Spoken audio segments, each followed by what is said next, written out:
How you convinced Indian firms to go for Salesforce? We started the local instance of what we call Hyperforce, which is basically where your data resides. So we had to do a few things ourselves in order to match up with the expectations of industry.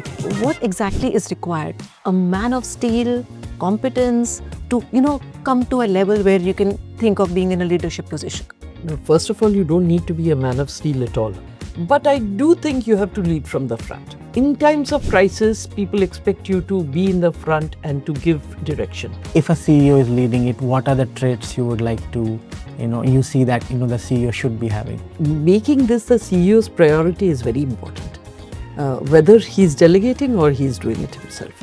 And if he's doing it himself, the way that I would like to see it is that he really understands what he wants, that he's not vague about, what the last outcome should be. He's very clear about what the use cases are. How is it working with different generations? Their priorities, by the way, are very different from our priorities. And to say that they are wrong is also not correct. So not only that, because their work-life balance is very important. We used to work like crazy, and I don't know whether it was the right thing to do. So what would your advice be for students or maybe this generation which is growing up with the smartphone? A friend of mine, in fact, has named her ChatGPT friend GPT. I told her that please stop interacting with that friend and interact more with this friend. She joined the State Bank of India in 1977 as a probationary officer. Over the next 36 years, she rose through every rank in one of the world's largest banking institutions. And in 2013, became the first woman to be appointed its chairman. She took SBI through one of the most turbulent periods in Indian banking, earned the Padma Shri, and when she was done, chose not to rest. She chose to reinvent. I have goosebumps when I think about it, and today that chairperson and CEO of Salesforce India, she sits at the intersection of technology, business and a country she has watched transform across 5 decades. This is TOI AIQ Talks. I am Sonia Singh and you're watching TOI AIQ Talks, the series where we sit down with the people who have shaped India's economic and technological story to have the conversations that matter. Today, we have a conversation I have been personally looking forward to because our guest has not just witnessed India's journey, she has been a part of making it. Guest today needs very little introduction, but she deserves every word of it. She began her career at the State Bank of India in 1977, and over 36 extraordinary years, she rose to become its first woman chairman. Under her leadership, SBI navigated some of the most complex years in Indian banking. She has been awarded the Padma Shri by the Government of India. She has been listed among Fortune's most powerful women in business globally. And today, as chairperson and CEO of Salesforce India, she is at the forefront of India's AI transformation. Arundhati Bhattacharya, welcome to TOI AIQ Talks. Thank you. Thank you for such a glowing introduction. Thank you so much. Thank you very much. And also with us today is Mayank, co-founder and CEO of ADROSONIC, a business-focused technology consulting and services company that helps organizations translate AI from technological capability into measurable business outcomes. And Mayank has also worked with Salesforce, so we'll take that experience also. We'll start with you, ma'am. From a third world country to one of the most fastest growing economies, you've seen it all. And you have been one of the contributors in India's success stories. If you can just take us through those transformation of 5 decades and how the banking has changed from deposit-led banking to now investment-led banking. Well, it's not only been a question of deposit-led banking to investment-led banking. It's also been the way we have expanded banking services to cover so much more of the country. It's the way in which we have innovated on products, some of which are not available anywhere else in the world. The way we have started using so many more tools. Everything was manual when I came on. And in fact, one of the stories that I often tell is, Bengali brides, they wear a red and a white bangle. The red bangle is made of lac and the white bangle is made of conch shell. They are very fragile. So if you hit them against something, they break. And we used to have those huge ledgers, and the very first set I wore broke. And then, you get superstitious. People are superstitious around you. They say, it's not a good omen kind of stuff. So I stopped wearing them altogether. I never wore them after that. Okay. Because that's what we had to do. We had to lift these huge, heavy ledgers, which were almost a menace. But that's what we wrote our stuff in. It wasn't all, the kind of sanitized environment that you see today with keyboards and people clicking away at it. And it was very, very different. We didn't have air conditioners. We didn't have any of that stuff. And the crowds were huge. The footfalls were huge. So from there to where we have come today, which is 24/7 by 365 banking, the products, as I told you, things like SIPs were not even thought of. In fact, even during my time, we didn't even have education loans. Means I went straight away from college into a job because there were no education loans, and my father had retired, so there was no pension as well. So I had to have a job instead. Today, if it had been, today instead, I'm sure I would have tried for an MBA degree, because a lot of my friends went on to IIM Calcutta, and I was very jealous about them. And the only time, by the way, I felt vindicated was when I went and gave a convocation address at IIM Calcutta. So that was good. Such interesting stories you have, in fact, in the book that you've written. I mean, one just cherishes them, reading them, and, gets so much of motivation. Also, do you think India faced, the technological adoption was a little slow in India? Had it been faster, things would have worked better? See, I think India is almost always a little slow to start. But once it starts, it's very quick. Is it political? Slow to It's start? more, I think, a mindset. Okay. A mindset which is careful of the fact that it has less resources and therefore wants to maximize on them. We don't have, oversupply of capital. Capital is scarce, and people want to be very sure about value before they sort of step into it. But you saw during COVID, when COVID actually broke, and on the 23rd of March, 2020, when the lockdown was announced, at that point of time, I understand we had less than 100 test kits. By next year, when the Delta wave came, we were not only had test kits, PPEs, the personal protection equipments, which we didn't have when it started. At that point of time, we were exporting them at 2/3 of the cost of a neighboring country. Okay. Even vaccines. Even vaccines. Yeah. Look at the way, I think we saved millions of people with the vaccines that we sent out. So, when the adoption starts, I think it's pretty quick. But to get off the starting block, I think sometimes, yes, we are a little delayed. And you've been saying the more tech we use, the better the experience for business as well as the customers. True. So do you see a change now in terms of, post-COVID? Yes, of course. But before that also, do you think people were susceptible to change, or are they now getting ready for it? So I think, change is not really that much of a challenge in India. What I'm asking this is that few public sector banks, even now, they haven't changed much. No, they haven't. So why? I mean, why? So I think the reason for that is more a fear. And the fear is more of the unknown rather than the known. And one issue that the public sector banks have is that they have people at the top for a very short periods of time. When you have a person heading a bank for 2 years or less, that person can rarely put through a change agenda. I was very, very lucky that I was given 3 years and then a year's extension, so I got 4 years. So 4 years actually is a substantial period of time when you can really put through an agenda of change. Not everybody gets that time. And the second thing I think is that the public sector banks themselves, they have to be prodded a little, because they are basically expected to be very conservative.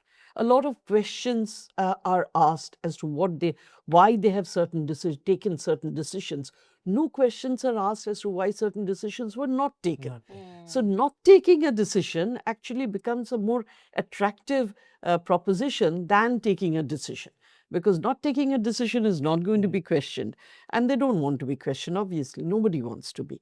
So, I think in that space, adoption has just about begun. But I can tell you one thing, that when it begins in full force, it will happen very quickly. Because I don't think there is any lack of talent, nor is there lack of resources. They can do things if they want to. But yes, at this point of time, I would not say that, they are at the cutting edge. Yeah, because private banks are doing so good. In fact, PSBs don't even have a public cloud policy, or I have seen people still using passbooks in That's this true. age. Yeah. That's true. See, passbooks, of course, may be a thing of the past, but some people really cherish it. Some people I know of our generation cherish it, not me, but others do. But as you rightly say, a lot of them don't have a cloud policy, especially a public cloud policy. I don't think a lot of them have also gone in depth to understand what a public policy means. They feel that if you have an on-prem system that's air-gapped, that gives you sufficient amount of security. It doesn't. What I would like to say is that, when you are on the public cloud, you have to, in very layman's language, I would like to explain it like this, that if you are staying in a bungalow, the security is all your own. Nobody else is going to look out for it. Okay. If you are staying in a bungalow in a gated community, you have two layers of security, your own as well as the boundary security. And if you're on a public cloud, it's like staying in an apartment in one of those multi-towered complexes. So you have the boundary security, you have the building security, and you have your security. So basically, three layers of security. And if you just, put that into what we are doing, we ride on AWS infrastructure. Okay, so AWS, because it's a company that's providing you these services, they are scanning the world 24/7 by 365. And if something happens somewhere, they are firewalling immediately to make sure that doesn't hit them.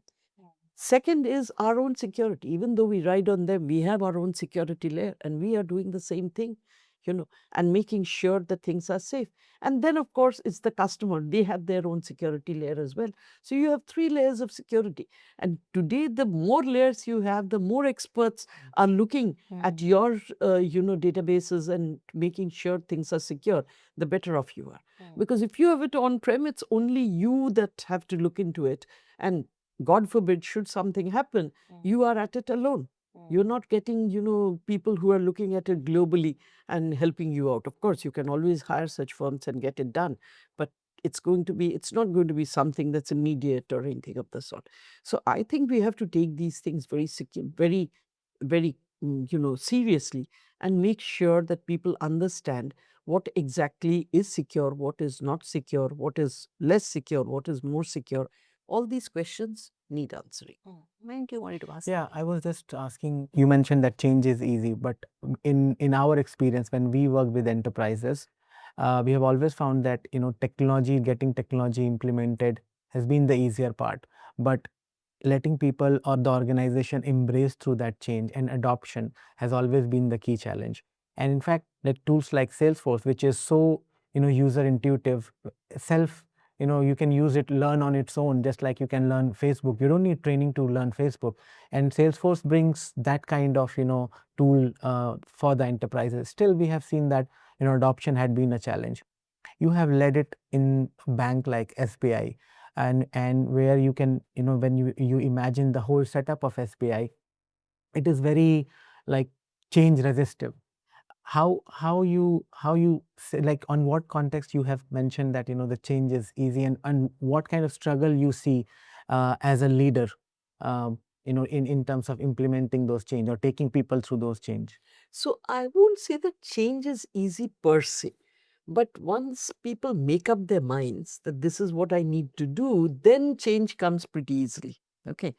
And in fact, I always say never waste a crisis, because people have the most, openness to change if there is a crisis. Then they are going to do anything and everything in order to, achieve whatever they need to achieve. Adoption, I agree with you, is a challenge. Now, why is it a challenge?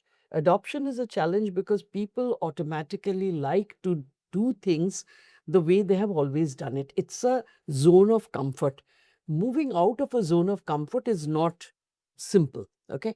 So you have to give them some kind of incentives in order to move out of the zone of comfort. It could be an incentive, it could be a disincentive. I'll talk about an automaker, and we had just implemented the dealer management system for them, but nothing was moving, adoption wasn't happening. And we requested the management that please trust in us. And while launching one of your SUVs, turn off the old system, which you still have running, for your top 30 dealers. Just turn it off and tell them they have to use the new system.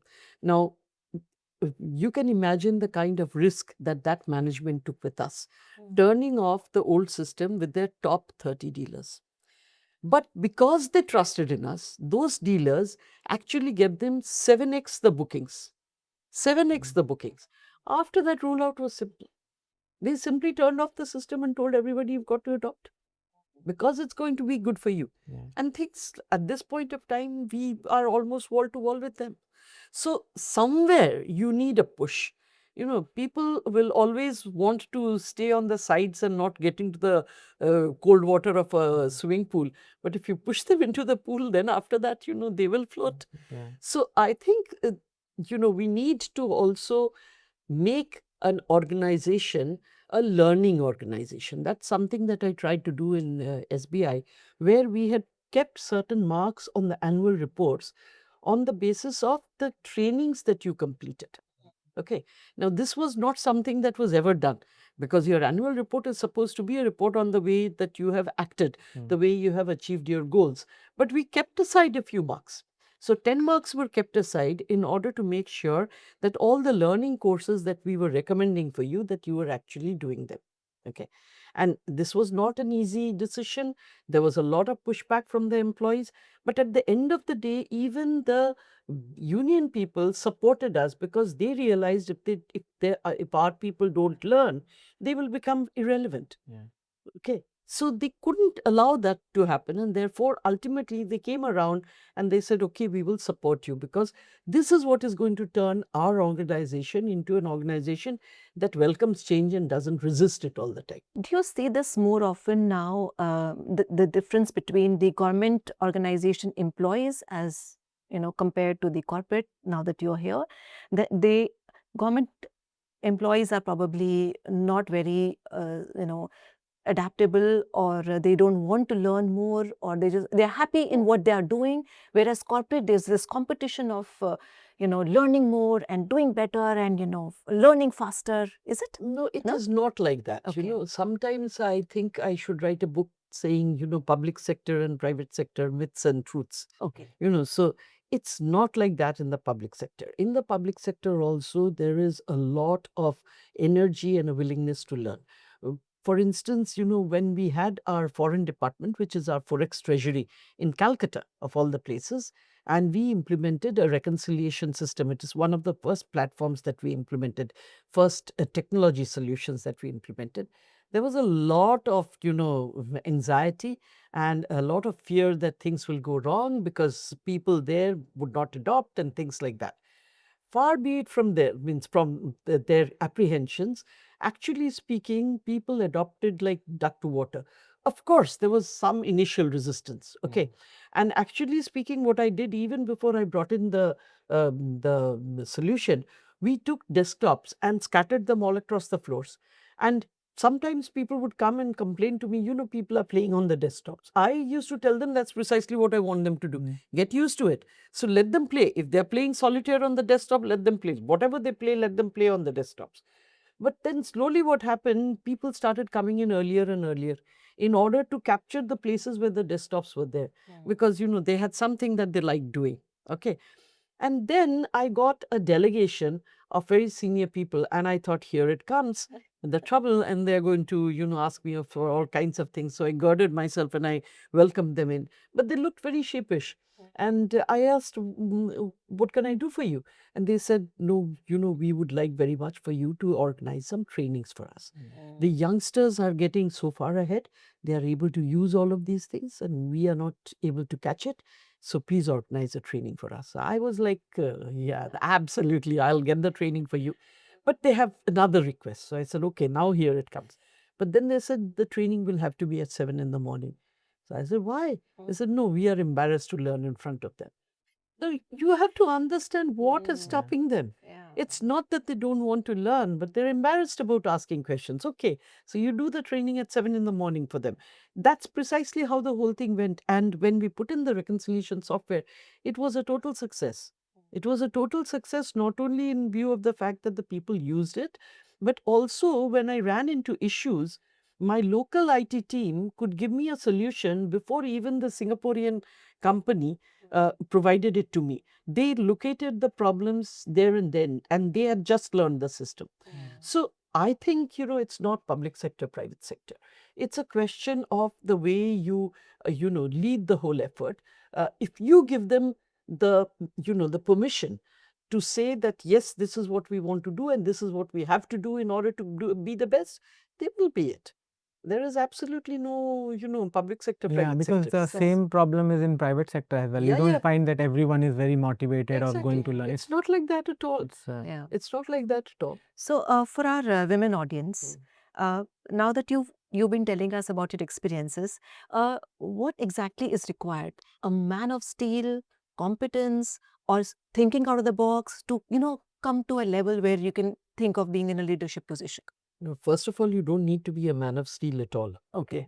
So in fact, when I became chairman, a lot of people told me, "Abhi thoda sa danda lagao," because otherwise things won't move. I said, I've not done it so many years. You can't teach an old dog new tricks.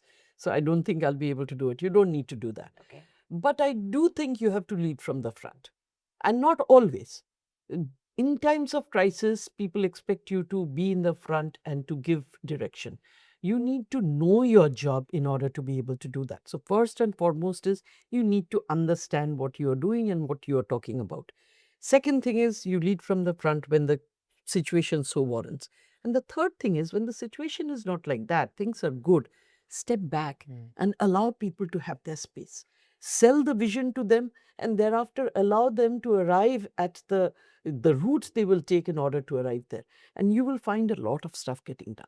Because, we have only two hands and one head. We have only 24 hours. How much can you get done then? If you're not able to delegate well, then you won't get a whole body of work done. So even like when we were doing, say, in SBI, even as we were bringing in YONO, digitizing it. Even at the same time, there were other people that were working on risk management systems. There were other people that were, that we were setting up the CSR foundation at that point of time, trying to do good for the community. There were even other people that were looking at the building and how to make that look better. The SBI building, you remember, it used to have little mosaics outside. And those mosaics used to keep falling off and hurting, people and cars. We had a very ugly looking net so that, it wouldn't fall on people themselves. So we took all of that away and we clad it with aluminum cladding so that it looks beautiful. And it requires minimum, this thing, what do you call it? Maintenance. And the cladding is such that it can be recycled. So it had everything. So, these are all different groups doing different jobs. But we could go get a lot done because once they understand the direction and they feel aligned to it, and almost sometimes has to tell them to come up with it so that they can own what the outcome should be, then you give them enough space, you'll see that people really respond. A lot can get done. And what experiences of SBI did you use in Salesforce? And what was your brief when you were, recruited here and you were poached here, I would rather say? No, I was recruited because by that time I had left SBI and I was in a non-executive portfolio, being a little restive about it because I did quite like the non-executive piece. So the kind of experiences I brought in, I think, are many. In the sense that in SBI, because it's a public sector, you can't do things like hire and fire. Okay, you have to find a person's strong points in order to be able to give them the job that will best serve not only the person but also the organization, and the organization needs to come first there. Now, The private sector, on the other hand, they have very simple, rules. Either you throw money at a problem or you replace the person. Every time you replace a person, you're actually throwing away a lot of training that you have done for them, the knowledge that they have gained in the organization. So, how do you try and make sure you're not doing that? How do you ensure that the enablement is such that they are able to actually perform to their best level? Not only that, I think the main thing that I brought to this company is to try and create a customer first outlook, because I was a customer for 40 years. I was not one of the vendors. So the only thing I knew was what the customer felt and the pain that the customer went through, the difficulties that the customer had.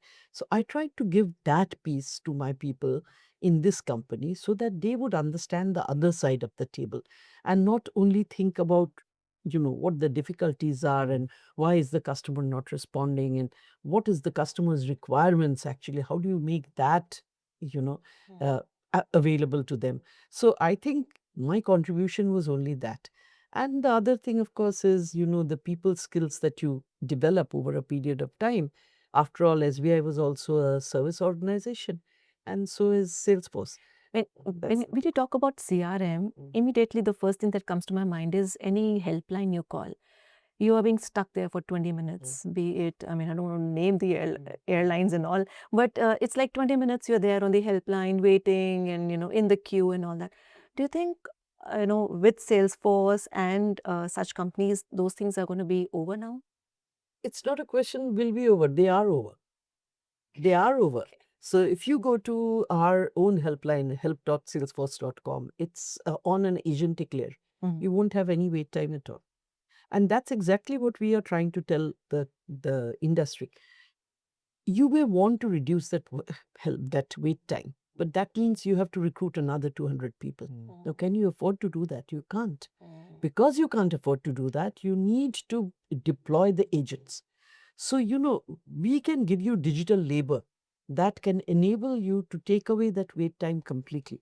Not only that, we can give you this digital labor, and if you attach it to the right data context, it will give you answers that will be completely able to resolve your issues. Okay. And by the way, I don't know whether you have recently checked on some of the helplines. You should check on some of the helplines of the biggest airline we have in India, the two biggest, in fact, and because we are helping them modernize all of that. Okay. And I know that in one case, even the name changes that sometimes need to be done because the name is spelled wrongly on the boarding card, etc. We've agentified all of that, and it happens very smoothly. So the thing is, agents actually can give you that ability to improve your customer service by a great extent. Not only by being available all the time, but also by giving you the right answers. And just in case you don't get the right answer once, we can always, there is an auditable trail. We can see where it went wrong and rectify it so that that particular mistake will never happen again. And if you go to our help.salesforce.com, at this point of time, more than 80% of those calls, there is first call resolution by agents themselves. It's only 2% of those calls that ultimately go to manual agents. Okay. And this, by the way, is a helpline that helps post implementation, meaning that actually speaking, earlier engineers were manning them. Now, the next question that comes, what happened to the engineers? Yeah. They've all been redeployed. Okay. Within Salesforce, and they've been been redeployed in actual customer facing roles, not behind the telephones. They are actually at customer sites as forward deployed engineers, helping customers to implement agentic enterprise. So actually speaking, doing a much better job and getting much better customer success that way. Also, Salesforce has reported significant growth under your leadership. So, how much of that is like India growth and how much innovation is coming from India? Actually speaking, now almost every single team that we have in the US also has is co-located here in India. Okay. So there is a lot of innovation that's coming out of India. There's no doubt about it. Many of our solutions, most of our solutions, we have teams in India working on them as well. So it's not that everything is being done here. Bits and pieces get done, but we are part of the chain that contributes to each of these solutions. As I said, most of the teams are co-located here. So there is a big contribution that India does to the Salesforce solutions. Having said that, even in respect of sales and distribution, we have shown good growth. We are one of the fastest growing OUs still. And in respect of our global support, we are today the second largest installation for Salesforce outside of the US. Wow. Great. Mayank, you want to ask something? No, ma'am, on this front, when you spoke about the Salesforce adoption and all, we have seen like prior to your leadership, prior to you join Salesforce, there were not much of the traction about um, uh, organization, especially you mentioned about big airlines looking to adopt or looking to implement Salesforce as a tool, and it was not very popular in Indian context, but India was delivering services outside. When you look at any major corporation, they were being serviced by Indian, and Indian engineers were implementing it and deploying it. So we had the talent, we had the skill set, we had everything here, but still the Indian corporates were not going for Salesforce implementation. So what, when you joined, this must have been the problem. So how you tackle that problem? What was, how you convinced Indian firms to go for Salesforce? So there were a few things that we had to do on our side as well. One was, of course, there was a fear about cloud, public cloud, but there were still a number of private organizations that were okay with it, but they also wanted data localization. So I joined in April 2020. In October 2020, we started the local instance of what we call Hyperforce, which is basically where your data resides. And that started in India in October of 2020. So that gave us a little more, help. The second thing was that they didn't want billing in dollars because there is an uncertainty about where the dollar will be. So the billing in rupees started in May of 2021. So we had to do a few things ourselves in order to match up with the expectations of industry. And I think doing these things have definitely helped us in actually approaching industry and then, expanding on our footprint here. No, definitely, ma'am, that billing had helped because we are both customer of Salesforce because we use Salesforce internally, both the account management as well as the Sales Cloud, and we deliver services to clients as well. So when it got changed to rupees, it helped a lot in terms of, and I think that had So played a. I came in with the request that these two have to be done. Only then I'm going to come in. Otherwise, it wouldn't have been. I wouldn't have been able to make it. And you said that the customer perspective. So from a customer lens, also I can say that this had made a big difference. So that's where I came from. I said that the customers need these two things. If you're okay about doing these two things, then okay, I'm in. But if you don't do these two things, then even me coming in is not going to help you much. I have two built-up questions. Yeah, sure. So one is, ma'am, that India being a very price-sensitive market, and here I have witnessed when working, because our major business, we get quite a good traction when we work with UK or US. But in Indian market, there are two aspects. One is people look at you from your size, they judge from your size, and second, in terms of when it comes to service, which is intangible, it is very hard to price it, or they ask for, okay, what is the cost before telling you the requirement. Whereas when you go and sell a product which is tangible, people are willing to pay. So having the affordability is not a problem, but the mindset is that I will pay only when I can see the things.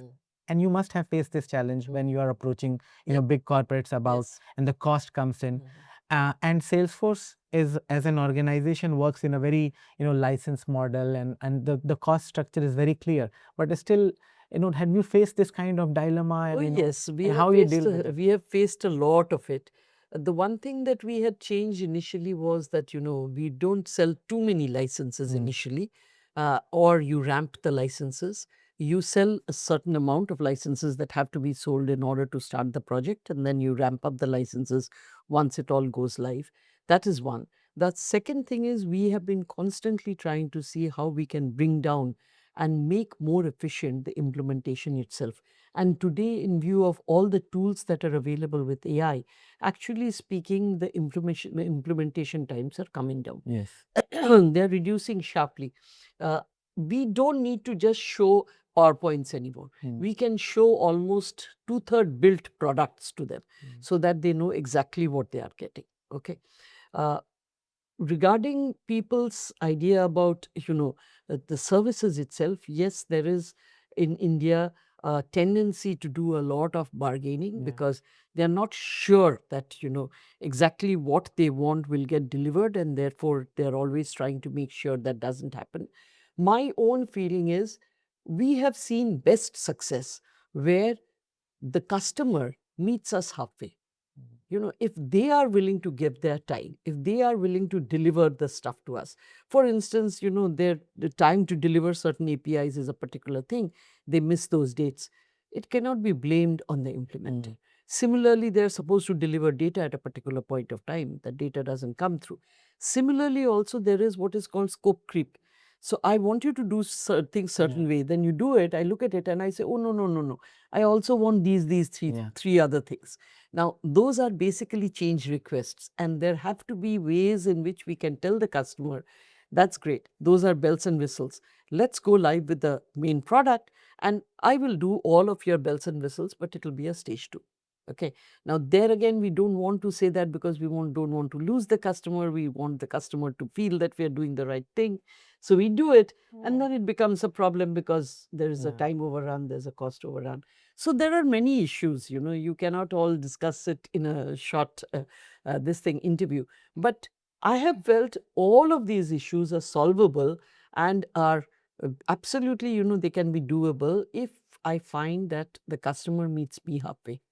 Okay, then it's not intractable. Then it's something that can easily be, not easily maybe sometimes, but they can definitely be overcome. So, but man, the customer were also there and Salesforce were also there, but you have certainly made that difference when you came at the helm in Salesforce India, because the kind of the market, like you yourself mentioned that India is now the second leading market up after US where Salesforce implementation is going on.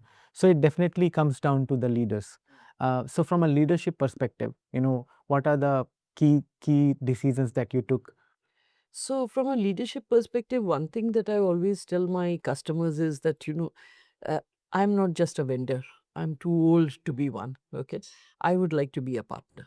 Okay. So one thing I will not do is walk away. It's not that I'm an OEM, I sell you the product and I simply walk away. In earlier times when it was on-prem, they'd give us the CDs and that would be the end of it. Till such time the time came to renew it or give a separate upgrade it. Okay. I'm not that. Even though I may not be doing the implementation, a partner may be doing the implementation, I will be there with you. I will help you adopt. I will help you create a center of excellence within your IT team. And it may be a 2-member team, 3-member team, it doesn't matter. But I will create some Salesforce experts within your team. And I will be there till such time as you feel that you're successful, unless you want us to get away. But if not that, then I will do whatever it takes on my side to walk the talk with you. So that at least I tell my customers, and when I say this, I mean it. And my people know that I mean it. They know that, I will not allow them to walk away, that they had better make things successful. And one candid question, man. Like I am attending, as I mentioned that I'm using Salesforce or have implemented Salesforce long back since 2006 and 7. And I have attended many Dreamforce and have seen it growing, evolving. And when we go to Dreamforce, we have always seen, the keynote from Mark Benioff coming in, and he's a very he's a visionary. When he comes, he gives you the goosebump. His all styles. He carries a big aura, and so his personality and his approach. And when it is comes down to you joining and you working with him in India, how do you find that relationship working with him? Because I see that there's two contradictory personalities. He is very different. He is very, very different. I'm nowhere near that. Okay, so let's not even think about it. But we have a very good relationship as such. So anything at all, he will message, and so will I. It's in a way, this company is not a very hierarchical company. It's a very flat company. You can message anybody anytime and you will get a response. You only need to know which channel you need to message on, which is the channel that they are most comfortable with, whether it is Slack or email or iMessage or WhatsApp, whatever it is. Everybody has their favorite. Though all of us officially use Slack, and we do. Most of the time we do, but then, if you want to send private messages, you might use some other channel. But Mark basically is quite a visionary, because if you look at the way he went about doing things, in the sense that he became a cloud native company when clouds were not that common. He created the SaaS model as well. Okay. Even when in the AI journey, we were the only ones, I think, that had an office for the humane and ethical use of technology as early as 2014. When we first started predictive AI, from then on, we've had this office. And this office actually looks at whatever products we're putting out, whatever processes we're putting out. Similarly, while in Copilot, actually, our competitors came in earlier to us, we were a little delayed on account of the fact that we were still working on the trust layer, because we are a B2B company, we are not a B2C. And the trust layer is very important for a B2B. And the trust layer basically ensures that whatever data you give us, it remains yours, that there is no way that it's getting out and things like that. But even then, where agents were concerned, we actually came in first. And the agent force was something that was named by us only. So we are evolving all the time. Today, for instance, we are there with headless agents, meaning you don't need any stack beneath, which is Salesforce. I can have my agents ride on any stack that you already have. So we are coming with innovations every day. Earlier, like you said, our pricing model was one, which was per user per month, PUPM, as we called it. But today we are doing it on account of consumption. We are even looking at outcome-based pricing. So the pricing models are also changing. So the company itself is very agile, and it changes very, very swiftly.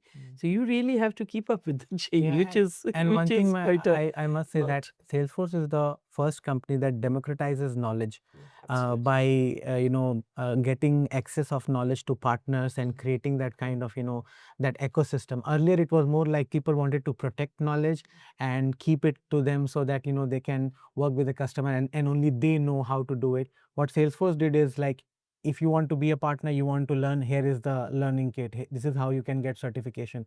And that helped, not only to multiple engineers or millions of engineers across the globe, but also to customers in terms of democratization of that knowledge. You spoke about his speech. I would want to ask, how is it working with different generations, and in an absolute different kind of an atmosphere now?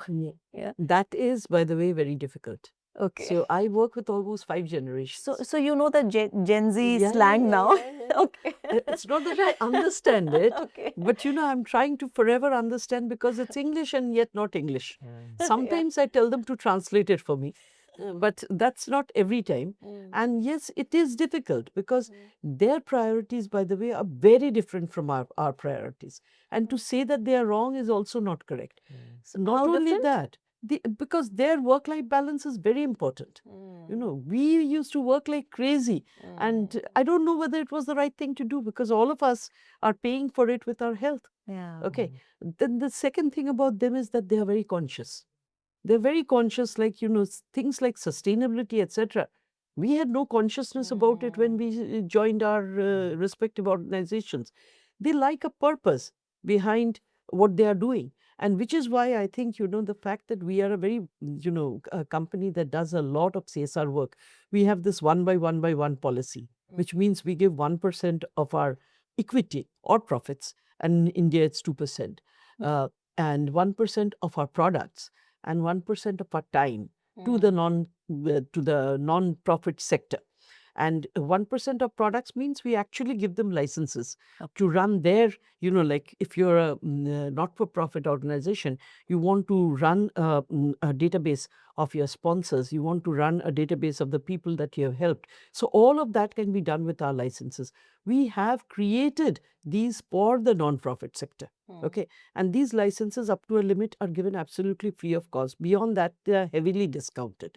And then 1% of our time means each one of us gets a week paid holiday in order to go and volunteer at the place of your choice. Okay. And by the way, we also have to log in those volunteer hours to make sure that we are actually doing the work and not taking off and going somewhere else. Because I recall when you joined SBI, I think you were 21 years old. Yes. And you 21 have and a half. And you have 21 years old now in your company? Yeah, yeah. So how different do you feel? It's very different. It's very different. And that's Okay. what I'm saying. Like, children are so different. Sometimes you can't call them children anymore. They're working. But for me, they're almost like children, right? It's different. But having said that, I think the generation is far more attuned to the current AI age. They like pick it up very, very quickly. Of course, you have to keep guiding them. Because at any point of time, something like this happens, you have to be sure that they're understanding that there are risks to it as well, and you have to keep guiding them. But if you understand them, then they're really good. We're good And friends. not only friends, for the first time, I have far more reverse mentors than I ever had mentors. Okay. I learned so much from them. I really understood the concept of reverse mentoring after coming in here, because without their help, I wouldn't be able to do anything. They've taught me so much. Wow, that's interesting. So, and you've seen technological disruptions throughout your life in your career. Computerization in banking, then we had digital banking, and now we have AI. So, do you think this fear about AI that certain people have, is it different this time? Is it like once in a generation, once in a lifetime? And other side is either you learn fast or you fall behind. Actually, that question is very pertinent, because I believe this is a one of a kind step change. We had industrial revolutions. This is really an AI revolution, because AI is not something incremental. It's it's a leapfrogging. Okay, because for the first time, the solution or the application understands what you are saying in your natural language. Okay. Now, communication, as you know, is the basis of a lot of things. If I'm not communicating, I'm locked away from a lot of things. Today, for the first time in my own language, without knowing any of the computer languages, I can actually interact with this application. What it does is it democratizes things to a huge extent. And the moment something gets democratized, it becomes a huge impact. Okay. So neither do you have to put the input in a structured way. In an unstructured way, the application can understand what you're saying. Nor do you have to wait for it to structure the thing in order to get it back. It generates, it's actually generates the answer in order to fit your understanding. Okay. So because of this democratization effect, what happens is that the whole world opens up hugely. And obviously, applications, computer applications, they can process many more points of data than a human mind can. Okay. So it can process billions of points of data, and therefore it becomes very powerful. Okay. So for me, and not only for me, generally, we believe that the AI age is actually another of those industrial revolutions. And therefore, it is very important for us to understand that we want to be part of it. This is not something that will go away. This is not like your blockchain that might have limited applications. This is something which is going to impact your daily lives. And if it is going to impact your daily lives, you better know what it's all about, And that is why you have to lean in.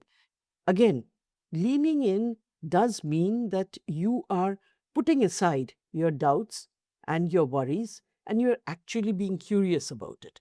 If you are curious about it, slowly you will begin to understand that while you can still fear it because it seems to know so much and seems to give you so much, but then you can also use it.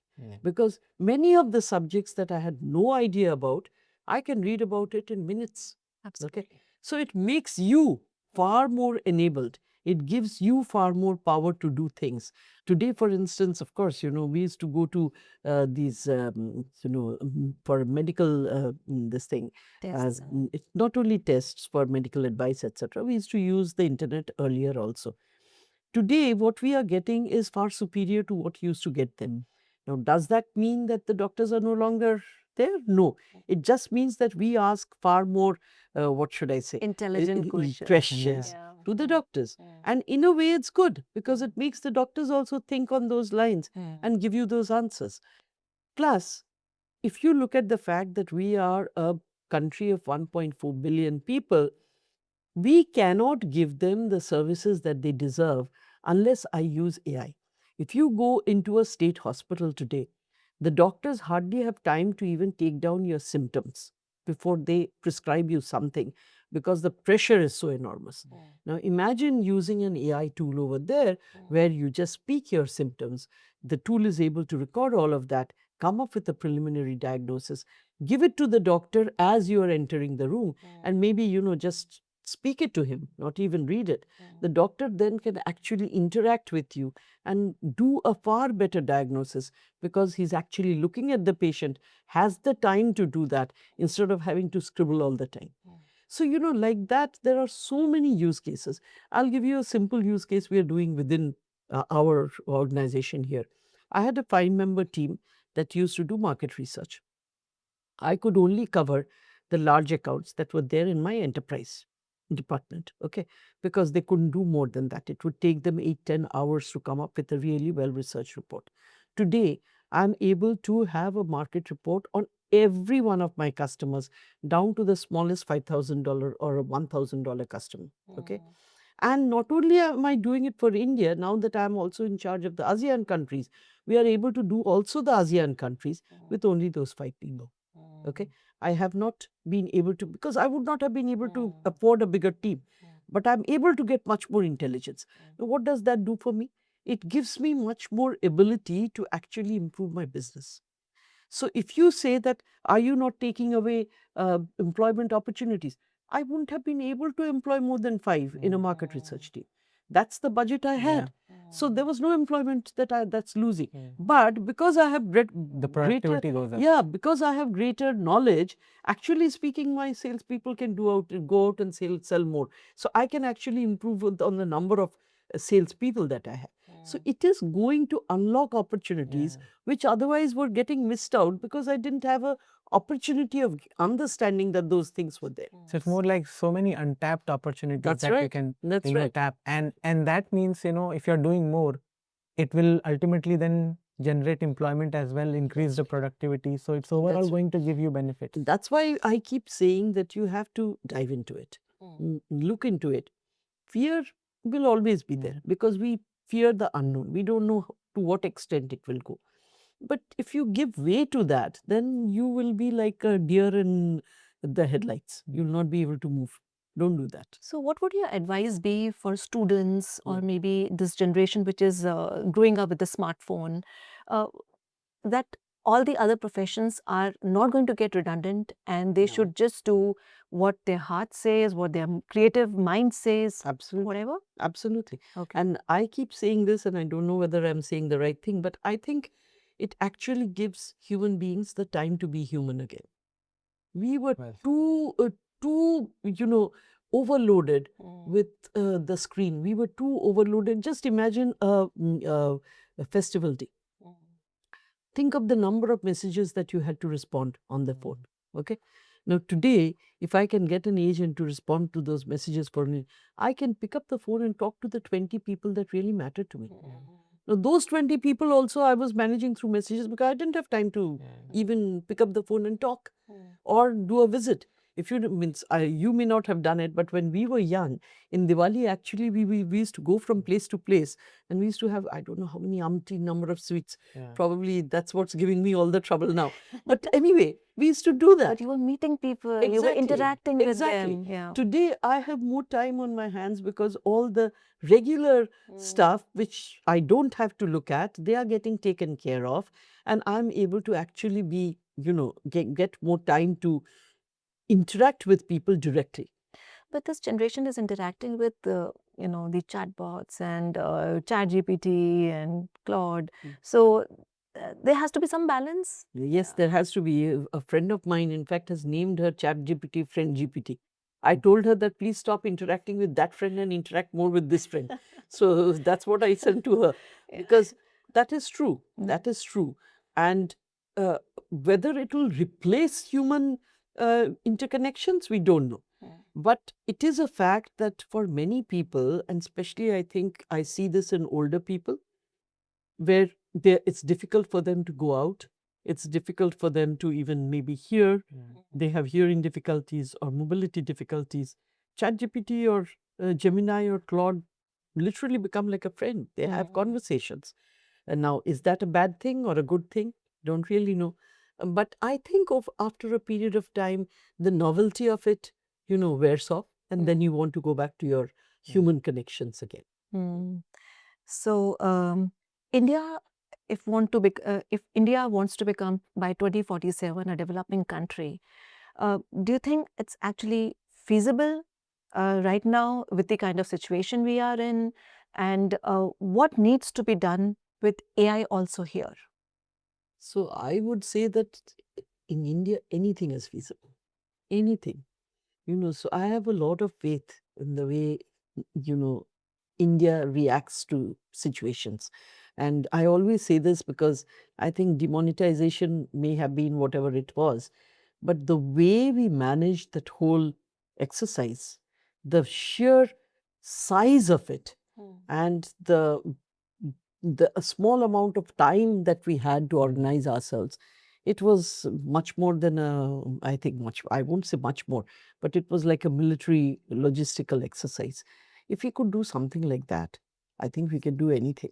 So becoming a developed country, I would very much like it to happen. Any 2-3 priorities that India should take Yeah, up? I definitely think that there are priorities. One thing, of course, is that we have to ensure that our education system really caters to the modern age. Okay, rote-led education is not going to cut it. You have to ensure that people are more creative, they're getting the right inputs, being asked to think. Thinking is very important now. Okay, the second thing that How difficult will that be to change? I mean, considering your 35 years. I would say that if you want to do it, you can do it. Okay, but you need to want to do it. I don't think it's very difficult to change. Yes, the curriculum may have to change, the books may have to change, but I definitely feel that the way that we are delivering education is not what we need to do. And I think, ma'am, on this, like, it's not only the onus on the universities or the government. It's more like, the industry also needs to come together. Yeah, it's more like it's absolutely. about the industry academy collaboration, which I'm Industry very academy advocates of. collaboration, and not only that, even for parents and things like that. It's not a question of competing with each other. Yes. It's a question of ensuring that what your child is doing is unique, that your child is thinking in a different way. And one thing, on the education side, I also feel, ma'am, that our education system so far is very much IQ driven and learning based. And you said that, now with AI coming in, the entire knowledge is available. So all what you need to do is know what question to ask. And, Exactly. and that requires more EQ driven knowledge. True. So that these are some of the shifts that needed, but Absolutely. everything onus can't be on university or on the government. It's more like, as a society, we need to think what is And that right. brain drain will also stop probably then. See, there are a lot of people who are wanting to come back and do things here. A lot of people. Earlier, I used to see that I was in IIT Kharagpur. The entire class would go abroad. Entire class. As they passed, all of them would go abroad. Today, a lot of them stay back. Even people who are coming, who are gold medalists, they are staying back in order to do things over here. People in class 11, class 12, they are setting up their startups. So there is a very vibrant startup ecosystem, and that's something that I really like. People are thinking differently. People are trying to solve problems, and it's solving of problems that's going to give you the business, right? Because if it's a problem, then it's not addressed. So it gives you a business opportunity. So is that the reason we see a lot of defense startups coming up now? Because that has been promoted a lot. defense startups are coming up because, again, as I said, the whole war concept has changed. War is now no longer physical. It's all in the virtual space. It's logical. It's, you need to have logical security more than just physical security. So technology plays such a huge part in it. And somewhere, the costs have come down, but in other places, costs have gone up hugely. So how do you make sure that you are, managing the two? So there is a lot that can be done over there. Okay. And because technology is playing such a huge part in it, that's why you see all of these startups coming up. They all want to innovate something, which is good. I'm sure there are a lot of, in the same way, there are a lot of startups that are coming up in the medical area, because there are so many unsolved problems over there. 2/3 of the, ailments that humanity has, I think, are still unsolved. Okay, so we don't have cures for them. You bear them. If you have a common cold today, there's no way of switching off the cold. You have to sit and bear it. That's it. So, there are so many things that are, still unsolved. And those unsolved problems are the things that people are going to attack now. And that's for the good of humanity. It will only mean that our standards of living will go up. Are there no risks? I will not say that. There are risks. You've seen that already. Just today, I think I read in the paper that even in Anthropic, one of the in this thing, one of the solutions that they had built, it had skipped its isolated platform into the, and it had attacked certain 3 other enterprises. It had managed to escape from its contained, this thing, environment. Yeah. So those problems, those concerns are always there. But just as there are concerns, there will be solutions. We need to take it on head on. Okay. And you said what other things? The other thing that I think, we should also look at is how do we make our infrastructure better and better? Infrastructure is absolutely primary for the good of everybody. People cannot be productive without the kind of infrastructure that's required. So I still think we have a lot of, distance to go on infrastructure. And the third thing I think we need to really understand is that we have to have a society that is corruption free. Okay.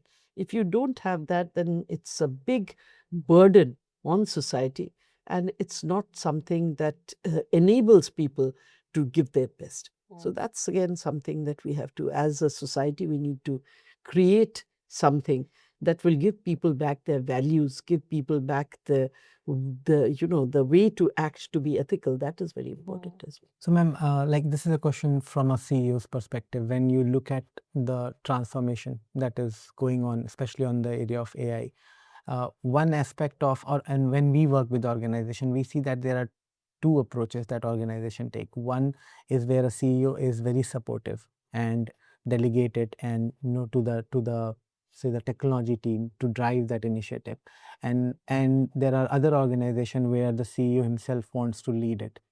Where do you see the probability of success? And if a CEO is leading it, what are the traits you would like to, you see that, the CEO should be having? So, both can be successful if in the first case the delegation is an actual delegation. Okay. And if the CEO, while delegating, makes it very clear that it is his priority. Okay. So making this the CEO's priority is very important. Whether he's delegating or he's doing it himself. And if he's doing it himself, the way that I would like to see it is that he really understands what he wants, that he's not vague about, what the last outcome should be. He's very clear about what the use cases are and what he wants to see, that he lays out clear, KPIs that need to be, fulfilled by the time this whole thing goes. And the fact that, he gives time and, ensures that his people give the time that is required in order to do the right kind of governance of any such project. If you get these sort of things, then you have a winner on your hands. That's very enlightening answer, ma'am. Thanks. And one last question from my end is on the CRM side, like we have seen CRM, evolving. First, it was a tool that was giving you to know your customers better. Then, inside Salesforce, you also integrated it, being Sales Cloud, Service Cloud, Marketing Cloud, Customer Success. So, kind of giving a 360 view and for your customer, but allowing you to know your customer better and takes the action. And till that time, human was analyzing the information and taking the call. Now we are moving towards the agent force, and where agents can recommend, can analyze, and can take action as well on your behalf. So you will be able to serve your customers better. But in this whole journey, and if we see 5 years, let's imagine 5-6 years ahead, let's say 2034 or 2035, where do you see how human evolving and what role human is going to play? So in one word, if I want to say, how much what is one part that you will say that we will not not give it to technology, but it will always be owned by humans. So one thing, of course, is that we always recommend that a human is in the loop if the transaction is going to be very material. Okay, it is always good to have a good look. You can allow agents to do things autonomously if they are, if they are regular, they are not very, out of the way. If the impact is small, then it's okay. But what 5 years later, when agents become even much more smarter, what is it that I still think we will not outsource? It's basically the relationship building. It's basically the empathy. There are things that agents still won't know.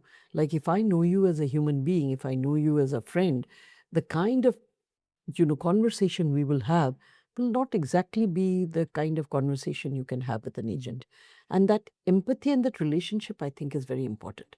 And I think it's very important, especially in the area of that you are talking about, like a customer, you're recommending something, because there are a few areas where customers still like the human touch. For instance, in the area of medicine, I remember even when we were kids, the moment the doctor used to walk into the room, half of our thing used to get wet. Even today, a doctor is expected to have a bedside manner. There is a term bedside manner because it means that the human being there is supportive, and that changes your psyche so that it then tends to get better. So as long as we are people with emotions, we are people with not only humans brains but also feelings, it's important to have a human in the loop to give support to that feeling. Because without the human in the loop, that goes away. It becomes a very, heartless transaction. And heartless transactions, at the end of the day, people don't like. They like efficiency. They like things to be done quickly. But they also like to say a few things. Yes. Like, for instance, I've seen that when we tried in SBI, for instance, we did a outreach to all our older pensioners saying that we will bring the money to your house, just register with us. Yeah. A lot of them refused because they said that is our one outing. Our one outing in the month. We want to go there and we like the people there. We meet our friends, we meet our, the people who serve us. They've been there for a while. We know everything about them, that their children are in college, what problems they are facing. We want to ask them. They didn't register. A lot of them didn't register. So even though, their children wanted them to register, because otherwise the children would have to bring them to us, they wouldn't. They said, no, this is something I want to go to the bank for. Yeah, so this is what AI misses out on. Exactly. This is exactly the thing that AI misses out. So my last question is that there is a small controversy about a women leader in India, not reaching that kind of position because of certain things in India. Do you also agree with it?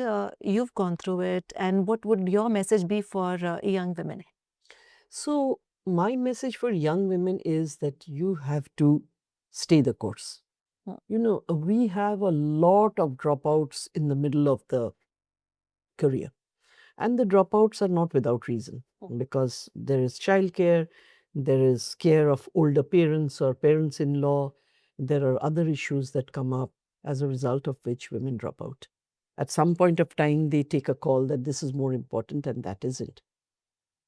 I'm not saying that family is not more important. It absolutely is. It's the reason why you're working. But having said that, the reason that you're dropping out for, maybe somebody's ill or something or the other, it's temporary in nature. And therefore, it is up to the organizations to see how they will retain the woman. Allow that woman flexi time. Allow that woman to work remotely. There are so many ways today that we can allow them not to go off the workforce. Just allow them to work remotely for whatever time it takes for the person to get better. And then they will come back. So earlier, we didn't have the capability of doing all of that. Nowadays, we have the entire capability of doing all of this. And now people will say that means everything is still on the woman. No, if a man is taking care of his father, let him stay at home and work remotely. Or a woman has to do a lot of touring, the man doesn't have to. Allow him to be at home while his children are young. The mindset needs to be changed. We need to change the mindset. We need to change the way we are supporting women, because the reason why we are not having enough women leadership is because the pipeline suddenly becomes very thin in the middle of the career. People just have to drop off because they can't manage both. make it possible for them to manage both. And there it's the responsibility of the company, it's the responsibility of the management, not only of those people, our employees, to manage the whole ship. Right. We need to show up for them. Any one-liner that you, any CEO should take away from this message Oh, today? there's so many. It is so enlightening conversation. But some of the things that which will always I will encourage all the fellow CEOs is one is that EQ is going to be very important in the AI era. You should adapt it, not to fear it, and ultimately it's going to be a leadership transformation. As a CEO, you need to lead it from the front, whether you delegate it or you own it, but you have to finally lead it. You have to have your commitment there. Yes. Your commitment needs to show. If your commitment doesn't show, people can understand these things, and they're very sensitive. So even without speaking, which AI needs prompts, but people don't need prompts. They'll look at you, and from your body language, they'll make out that this is something this person is not really interested in. And at the end, You can't allow that. Yeah. and at the end, human need empathy, and this is what is with us, and we should nurture it and grow it. Yeah. Absolutely. Thank you so much, ma'am, for this lovely conversation, and thank you, Mayank, for being here. Thanks a lot. Thank you. Thank you. So here's what I'm taking away. A woman who started her career in a room that wasn't built for her, transformed an institution that the country runs on, and then walked into one of the biggest technology transformations the world has ever seen. Not as an observer, but as a leader. What Arundhati ma'am stories tell us is that the most enduring advantage anyone can have is not the technology they understand, but the judgment they have built over a lifetime. And perhaps that is the most important thing to hold on to in this AI age. Thank you so much, ma'am. Thank you, Mayank.